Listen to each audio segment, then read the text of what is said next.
Alright guys, that's Kremp again today. I hope you're all doing good and enjoying your day so far. With Falcons and Gentlemates losing yesterday, can OpTic buck the trend? A big series coming up this evening against Miami Heretics. Scrap though, fresh of a hot victory from the Los Angeles Thieves against the Vancouver Surge, reckons that OpTic are simply overthinking the way that things presently are. It's clear the talent has not necessarily disappeared. This is still the same OpTic team that won the World Championship not that long ago. Scrap says, stop thinking, start shooting, and you might be able to start getting some series victories on the board. Very much interested to your thoughts in the comments. Hit the like button if you enjoy. Subscribe if you're new as always, I would greatly appreciate it. Plenty to get into. Just firstly, YodaKing is officially going to be retired in a week. So nearly, of course, changed his name to YodaKing briefly, and on Twitch, of course, as well. And it's still YodaKing on Twitch, but he can't change it back yet. So YodaKing is not that long for this world, but, you know, maybe people will still call him it. We'll see how aBeZy's career progresses in challenges, because, of course, not been ideal as of late. There was some further discussion around this series yesterday. The last one we talked about last night, Cloud9 versus Gentlemates,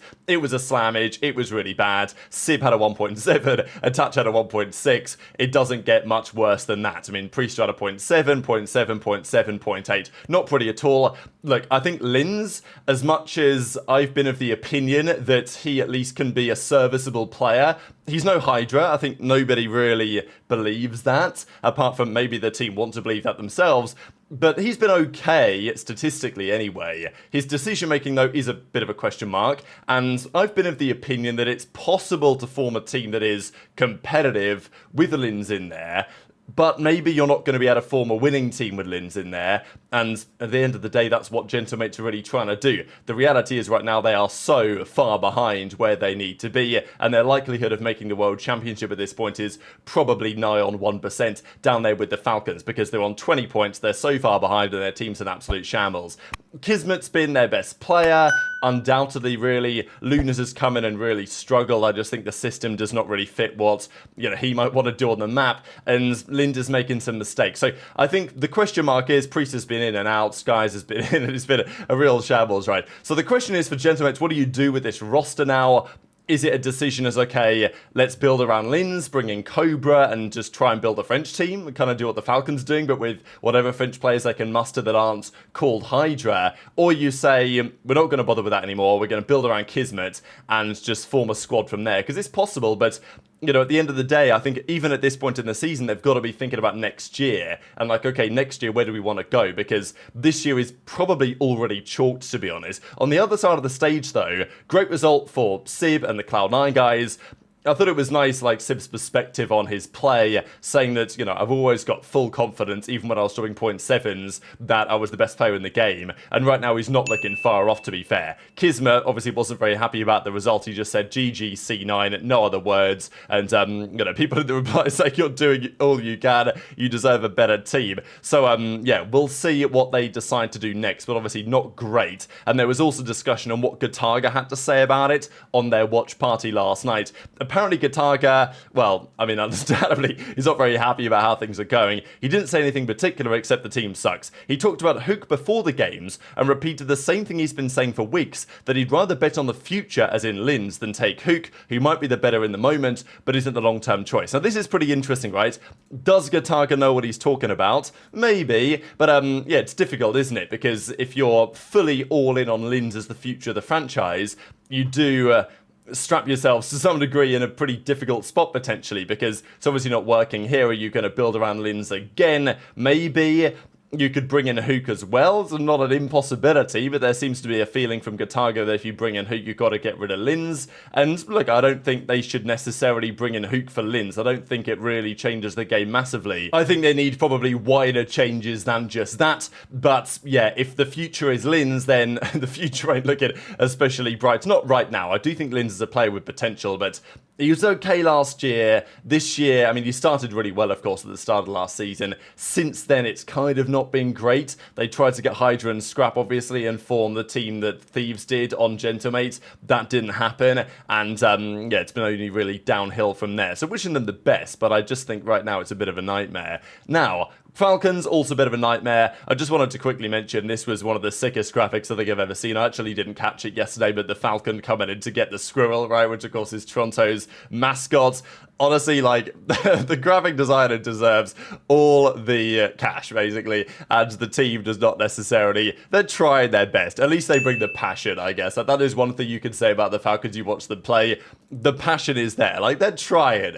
They're just not making the greatest decisions on the map right now. And Thieves, of course, won their series last night too. This is pretty notable, though. Thieves are now on a 7-series win streak in a row. That's the first time that's happened since 2022 until early 2023. So, effectively, from their World Championship winning run during Major 4 to the World Championship, and then at the start of Stage 1 for the following year. Their highest ever franchise streak is in BO4, where they got 10 in a row between Pro League and Anaheim 2019. So can they achieve the same thing here? They've got a couple more series to play. OpTic is one of them that we will see next weekend. But I wanted to show a couple of clips here, certainly from Scrappy, talking about the present OpTic situation, because OpTic, you know, there's no doubt in Scrappy's mind, or really in anyone's mind, that the talent has not necessarily vanished. Like, Shotzzy is still as talented as he was, Dashy is still as talented as he was, Pred, I mean, look, I'm not going to say it again for one of their players. And okay, you might argue a bit on Kenny as to whether he's going to be able to get back to the level that he's previously been at, because right now he looks a bit lost, but, you know, Kenny can shoot straight as well. He's one of the strongest ever players we have seen in COD history. But right now, he's obviously in a pretty difficult spot. The team play, though, for OpTic is atrocious. And I think Scrappy makes an interesting point as to maybe the overthinking. Now, of course, in Scrap Shoes, it's kind of easy to say. Your team's pretty much dominating at the moment. You've got, you know, so much talent on your team. We even did discuss it, right, when OpTic decided to stick with the roster, which of course they were going to do. They literally won the World Championship, but there was talk about it, given that Scrap and HyDra were available, as to whether FaZe, I don't think OpTic are ever going to do it, but, you know, FaZe could have considered making a move to prevent this team from happening, but they didn't, and I don't necessarily blame them, but there was talk about it anyway, whether they should or not. But whatever, the reality is, Scrap's, it's easy for him to say, maybe, because he's on a super team at the moment, but still, I think he makes an interesting point that Dashy and the rest of the guys in OpTic, if they look to the bigger picture, if they stopped maybe microing in on some of the details, they might have a better chance. You're a quality player, you get back from the first event, you watch VOD, and you figure out how the game should be played, and you adapt. And the problem with this split for OpTic is they've gone the opposite direction of everybody else as far as adapting the game. And that's why, no like, bullshit, Ben, respectfully, I think that's the last thing they should be doing. What the fuck, Bro, they also had a player who basically took a 2-month break. Like, Bro, it's they're at a point where they are over-analyzing the game so hard.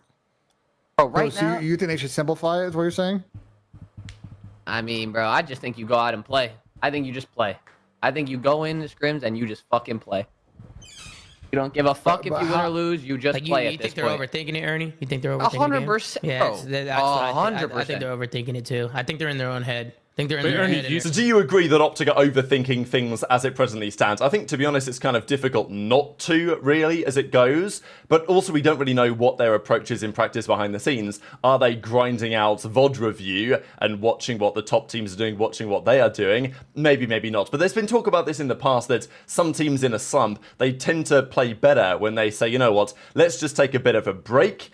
I'm not saying OpTic should do this. It's probably the opposite of what OpTic should do right now. But maybe a couple of weeks ago, they could have said, okay, let's just clear our heads. We'll come back in with a fresh minds. And this is one of the things they could have tried. At this point, it's probably too late for that, really. But maybe what Scrap's talking about could be an option to say, look, let's just go back to square one, think about the break-offs, and then just play fundamental COD the way that we feel like it should be played. The issue is that for OpTic, there's maybe some degree of adaptation, right? Because I'm not sure it's as simple as Scrap says, just, you know, switch your brain off, just run and gun. Because the way that Thieves tend to play seems pretty well coordinated for this game. Scrappy plays very aggressively, HyDra's very aggressive, Envoy, you know, very intelligent player, knows what he's doing on the map, as is Ghosty as well. On the OpTic side, there was always a question last year as to where Pred and Shotzzy go.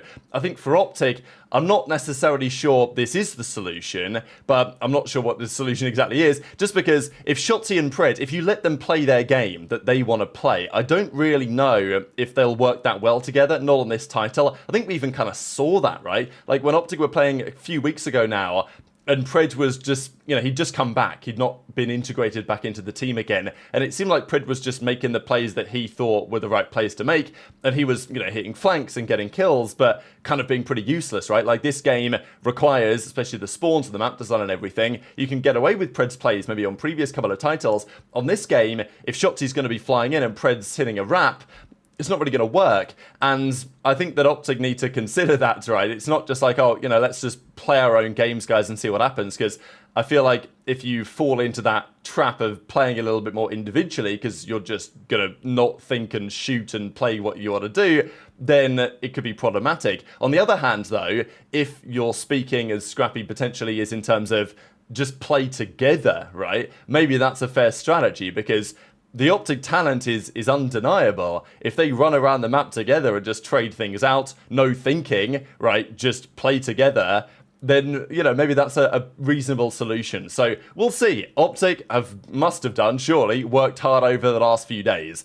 They lost at the minor to Toronto Ultra. They beat Falcons, congratulations, but they lost to Toronto in the second round. Even a Toronto team that didn't look that great in last night's match against the Falcons themselves. And OpTic, they've got a massive turnaround on their hands. They've won 0 maps in the qualifiers so far. They need to change that tonight, absolutely. And it's not like the guys haven't been putting in some time. There were some 8s going down last night. Xnid was making plays. As I say, with Xnid, the talent is there. The decision-making isn't always. But yeah, look at Xnid making plays against Neptune, iLLeY, Pred, and Skyz. That was the team of 4. And yeah, putting in some serious work. So Pred was in the blender a little bit here. But these are the important games of this evening. 4 games coming up. Again, you might say that they're relatively easy to predict, but who really knows at this point? A couple of these series are definitely interesting. So, FaZe play Rocker, first series of the day. That should be FaZe's. I think Rocker could make it a little bit interesting, but, I think this is kind of telling, because I think Thieves right now, they would come out and slam Rocker without too many difficulties. FaZe, they've looked good this stage, but they've lost twice to Surge. So, we'll see. I think this is going to be a little bit telling for FaZe, just to see where they are. If they come out and they dominate Minnesota, then, yeah, like, they're seriously here. If they struggle a bit more, it's going to raise a couple of questions. Carolina, New York is kind of difficult to call, because New York have looked on fire lately. The only series they've lost recently was to the Thieves back at the minor. Ravens have looked better than they did at the start of this stage, but still, their respawn is a little bit questionable, but their search and destroy often bails them out. So a Ravens win in 5 is a plausible outcome, but a New York win in really any other fashion is also, I think, a possibility, because they've looked super strong lately. So I'm going to lean New York, so I'm going to take them in a 3-1, I think. Then we've got Thieves Boston. Feel bad for Boston. I think they're a little bit better than they're showing. Although I'm really not convinced this Cammy Wake AR duo is actually going to work, so gotta lean Thieves on that. And then the final series of the day. Is this the chance for OpTic to finally get the win on the board? Because 0-9 map count this stage, 0-3 in the matchups so far. It ain't pretty. And Miami have historically been their bogey team, right? The team that they've had so many troubles with in recent years.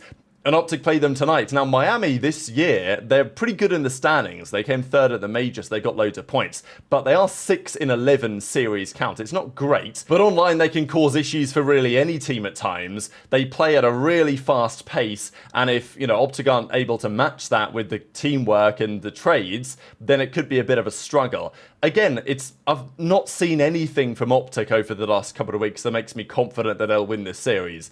I do have a feeling that tonight might be different, and they finally come out and deliver, but I would say that thought has been in the back of my mind for some time, and logically speaking, I should probably pick Miami in this. But yeah, intrigued to your thoughts, because this is it really now, isn't it? Like, the last couple of weeks were bad, but this is it. If you lose to Miami and you lose to Toronto this weekend, it's difficult to know what else to say. So very much intrigued to your thoughts in the comments. Has Scrap got the right idea? Hit the like button if you enjoyed. Subscribe if you're new. Take care. And I'll see you next time. It's fuck. Just also, could it be Call of Duty timing? Right? Like there has to be some situations in there. No. Is that no? Call of Duty timing. That's like maybe a one-off. Oh shit, we just trolled that round 11. I try to be like, yeah. It's getting the worst timing, dude. Getting the worst timing every series. Every series you get the worst timing. Every hardpoint rotation, we're just getting fucking horrible timing. So unlucky. Yeah, we're getting